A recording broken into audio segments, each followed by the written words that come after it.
തമിഴ് സിനിമയിലെ സൂപ്പർ താരമായ അജിത് കുമാറിന്റെ അമ്മ ശ്രീമതി മോഹിനി അമ്മ ഇന്ന് അന്തരിച്ചു. ഈ വിയോഗ വാർത്തയറിഞ്ഞ് തമിഴ് സിനിമാ ലോകവും ആരാധകരും ഒന്നടങ്കം വലിയ ആഘാതത്തിലും ദുഃഖത്തിലുമാണ്.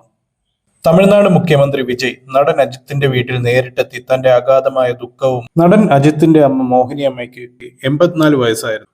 വാർദ്ധക്യ സഹജമായ രോഗങ്ങളെ തുടർന്ന് ഉറക്കത്തിലായിരുന്നു അന്ത്യം എന്ന റിപ്പോർട്ടുകൾ. അടുത്തിടെയായി കാർ റേസിംഗ് മത്സരങ്ങളുമായി ബന്ധപ്പെട്ട് ദുബായിലായിരുന്ന നടൻ അജിത് കുമാർ അമ്മയുടെ മരണവാർത്തയറിഞ്ഞ് അത്യന്തം വേദനയോടെ അടിയന്തരമായി വിദേശത്ത് നിന്ന് ചെന്നൈയിലെ വീട്ടിലേക്ക് തിരിച്ചെത്തി. അജിത്തിന്റെ അമ്മയുടെ വിയോഗത്തിൽ വിവിധ രാഷ്ട്രീയ നേതാക്കളും സിനിമാ പ്രമുഖരും ദശലക്ഷക്കണക്കിന് ആരാധകരും സോഷ്യൽ മീഡിയയിലൂടെ തങ്ങളുടെ അനുശോചനം രേഖപ്പെടുത്തി. ഇതിനിടെ തമിഴ്നാട് മുഖ്യമന്ത്രി വിജയ് രാവിലെ തന്നെ തന്റെ എക്സ് പേജിൽ അതീവ ദുഃഖത്തോടെയുള്ള ഒരു അനുശോചന സന്ദേശം പങ്കുവച്ചു.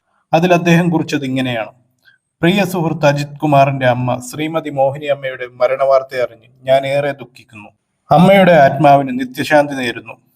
ജീവിതത്തിന്റെ എല്ലാ ഘട്ടത്തിലും ഒരു തണലായി താങ്ങായി നിന്ന അമ്മയെ നഷ്ടപ്പെട്ട് ദുഃഖിക്കുന്ന എന്റെ സുഹൃത്ത് അജിത് കുമാറിനും അദ്ദേഹത്തിന്റെ കുടുംബാംഗങ്ങൾക്കും എന്റെ അഗാധമായ അനുശോചനം അറിയിക്കുന്നു. ദുബായിൽ നിന്നും അജിത് വീട്ടിലെത്തി ഏതാനും മിനിറ്റുകൾക്കകം തന്നെ മുഖ്യമന്ത്രി വിജയും അജിത്തിന്റെ വീട്ടിൽ നേരിട്ടെത്തി. അവിടെ പൊതുദർശനത്തിന് വെച്ചിരിക്കുന്ന അജിത്തിന്റെ അമ്മ മോഹിനി അമ്മയുടെ ഭൗതിക ശരീരത്തിൽ മാല ചാർത്തി ആദരാഞ്ജലികൾ അർപ്പിച്ച മുഖ്യമന്ത്രി വിജയ് തന്റെ പ്രിയ സുഹൃത്തായ അജിത്തിനെ കെട്ടിപ്പിടിച്ച് കൈകൾ ചേർത്ത് പിടിച്ച് ഏറെ നേരം ആശ്വസിപ്പിച്ചു. ഒപ്പം കുടുംബാംഗങ്ങളെയും തന്റെ അനുശോചനം അറിയിച്ചു. ഏകദേശം 15 മിനിറ്റിലധികം അവിടെ ചെലവഴിച്ച ശേഷമാണ് മുഖ്യമന്ത്രി വിജയ് മടങ്ങിയത്. സിനിമാ ലോകത്ത് രണ്ട് ധ്രുവങ്ങളായി കാണപ്പെടുമ്പോഴും യഥാർത്ഥ ജീവിതത്തിൽ അജിത്തും വിജയും എന്നും നല്ല സുഹൃത്തുക്കളാണെന്നും ഈ സംഭവം വീണ്ടും തെളിയിച്ചിരിക്കുകയാണ്. അമ്മയെ നഷ്ടപ്പെട്ട് കരയുന്ന നടൻ അജിത് കുമാറിനും അദ്ദേഹത്തിന്റെ കുടുംബത്തിനും അമ്മയുടെ ആത്മാവിന് നിത്യശാന്തി നേരുന്നു.